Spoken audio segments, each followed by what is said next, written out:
Hi, my name is Maria, and I would like to talk about the hardest thing I ever had to go through.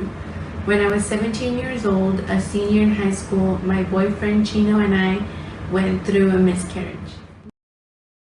We went to different high schools, so we only saw each other on the weekends, and one of those weekends we had sex for the very first time ever, and we ended up getting pregnant. A couple of weeks after we had sex, I had missed my period, and I told one of my friends that I thought I could be pregnant. After school, we went to Rite Aid and we got a pregnancy test, and I took the pregnancy test and it said I was pregnant. I was in total disbelief. So the packet came with 3 tests, so I took all 3 of them, and of course all 3 of them showed the 2 pink lines that I was definitely pregnant. I was scared and worried, but at the same time I was very happy and excited because it never even had crossed my mind that you could be pregnant. So I was freaking out, my friend was freaking out. I immediately called my boyfriend and told him, I believe the words I told him were, "You're gonna be a daddy," and he was scared and happy too. A couple of days later, I started to run a fever, and I got a little bit worried because I knew that having a fever while pregnant could hurt the baby. And at this point, I hadn't told my parents yet. I was scared to tell them. I didn't want them to be mad at me.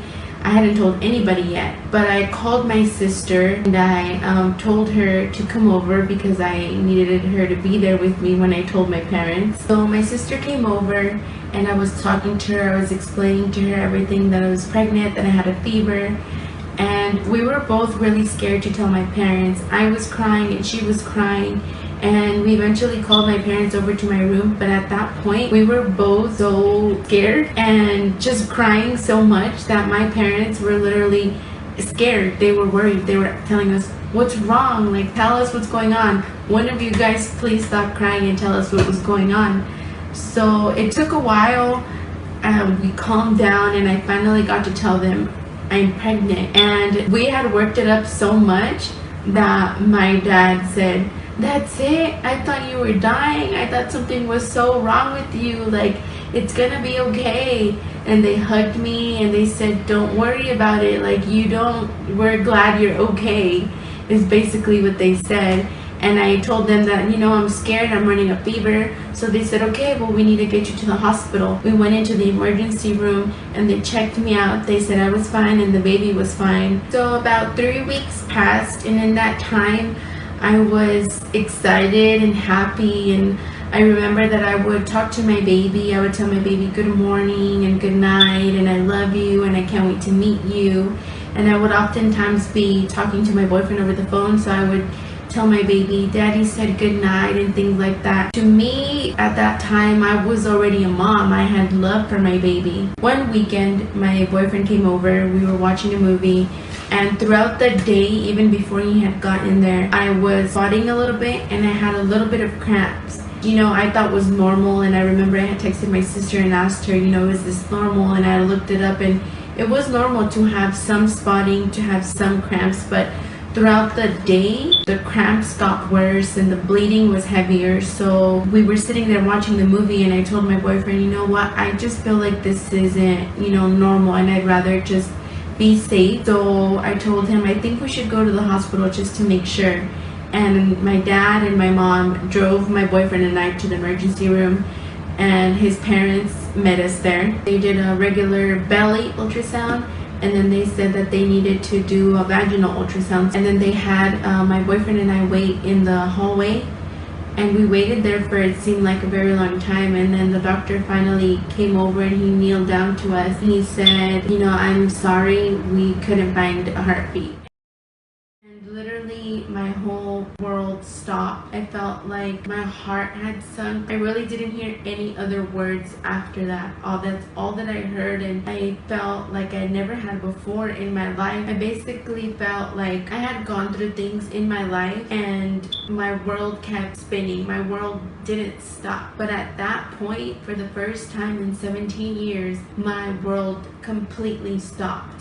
And I'm not too sure everything else that the doctor said, but we got up and then we went outside, and my parents and my boyfriend's parents were waiting in the waiting room, and he was explaining to them what was going on, because I think I was just so shocked that I couldn't even talk or explain anything.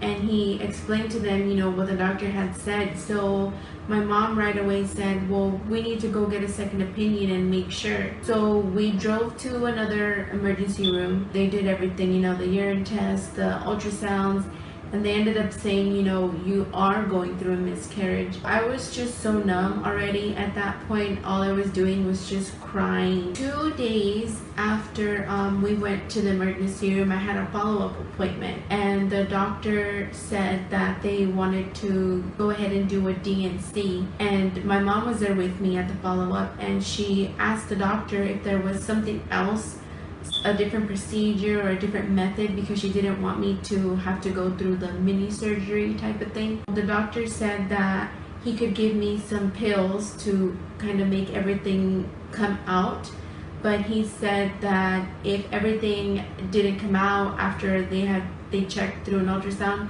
then I would still have to go ahead and do the DNC. So my mom said, okay, we'll take our chances, we'll take the pills just to see if we can avoid having to do the DNC. He prescribed me the pills, and basically I got even stronger cramps than I was having before, but everything did come out, so I didn't have to do the DNC. I was on bed rest for about 2 weeks.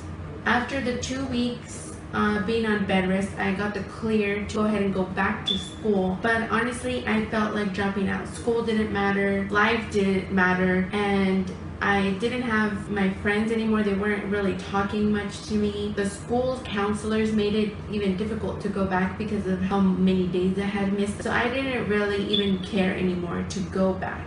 But my boyfriend told me, no, you have to go back, you have to graduate. I ended up moving into his house with him and his parents, and I ended up going for the last 4 months of senior year of high school, and I ended up graduating with him at his high school. So after the miscarriage, with even going back to school, I felt very alone. I felt very isolated. I didn't really have anyone to talk to.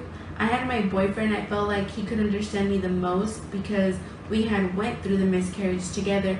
But even then, there was some feelings, some things that I felt like that even he couldn't understand. And during that time, I expressed myself on social media. And mind you, I'm known for being a very quiet, very shy person. So for me, social media was like an outlet. I was able to express how I was feeling. And mostly what I would post on social media was just, I miss my baby, I feel sad. It wasn't constantly, it wasn't every day, but I would post, and I pretty much cried every single night for basically an entire year. It was really hard for me. That very first year was extremely hard for me. And throughout the time, when I would express myself on social media, some people would write things. I felt like they expected me to just get over it, Some of the comments that I remember that they wrote were, get over it. Or so many women go through miscarriages and they get over it, So you have to be a woman and get over it. Or they would tell me, you're ignorant for feeling that way. You're ignorant for still missing your baby or still being sad when it's been so long already, And instead of helping me, I feel like these people made my situation worse. Basically, no one validated my loss. And, eventually I had to learn that I didn't need anyone to validate or even acknowledge my loss. I knew my love for my baby was huge, and, only I knew the pain in my heart. And that was enough. I had to learn to make that be enough for me, to not worry about what anybody else was thinking or saying. I made a post and I said, I'm never getting over me losing my baby.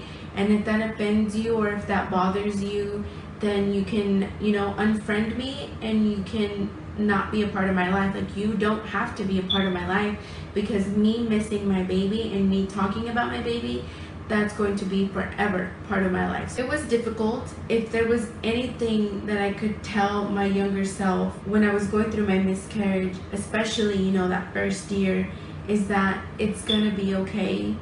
and take the time to feel what you need to feel. You are a mom and you will always be a mom, no matter what anybody says. No one's opinion can change a fact, and the fact is you are a mom, and no one can take that title from you. And if you're thinking it's always going to feel like you're drowning in your own sorrow, you won't be. You will never ever get over it, but you will get through it, and I promise you that. And you won't be normal. I feel like you won't ever be normal again. You'll have a new normal, which will consist of you missing and loving your baby every single day, but you will have a guardian angel now forever on your side. And to me, that's basically something to look forward to. After this life, you have somebody waiting for you, and somebody there protecting you, and just someone that you know that you still love and you're forever gonna love, and that's never gonna go away, and that's never gonna change. And you will have good days and you will have bad days, but I promise you, you will get through it. And to everyone who ever said a mean or a hurtful comment, I forgave you, even though you never said sorry. And I pray that if anyone knows someone who is currently going through a miscarriage, or maybe in the future you're in a situation where someone around you sadly has to go through this awful thing, then I hope that you have a lot of patience to give them the space if they need it. And I hope that you just hug them and just let them know that you're there. And if you don't have the words to say, then you know that doesn't matter, because honestly, there's no words that can make anybody going through this loss or any loss feel better. So the best thing is just hug them, just let them know that you're there, and let them vent to you if and when they're ready to talk. And also, very, very important, just continue to love them even though they may be different, because I can guarantee you they're probably not going to be the same person, you know, that they were before. So just continue to love them and continue to be there for them, because they're going through something very difficult. So with that being said, I'm so glad there's so much more awareness on the topic. It seems like recently the subject has become more known, and you know, for so long it was such a taboo subject, and I still think that we have a long ways to go still. We can all benefit from more awareness of the subject, but I think we're getting there, and I'm so happy about that.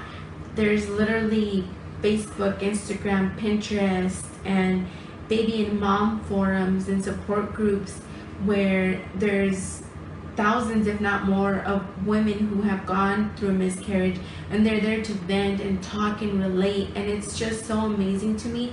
I feel like those support groups help me out so much.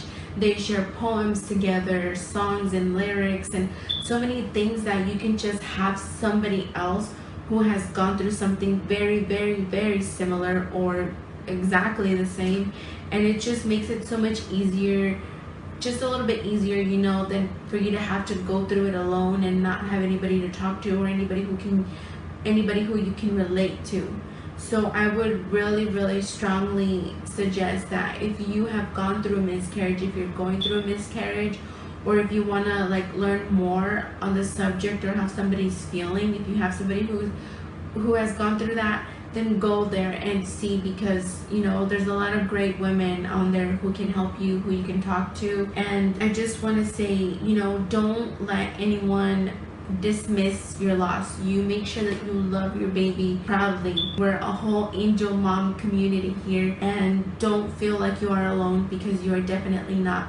You have all of us moms who are a community. You have your baby, your angel, who is there for you all the time. You can talk to your baby. I talk to my baby.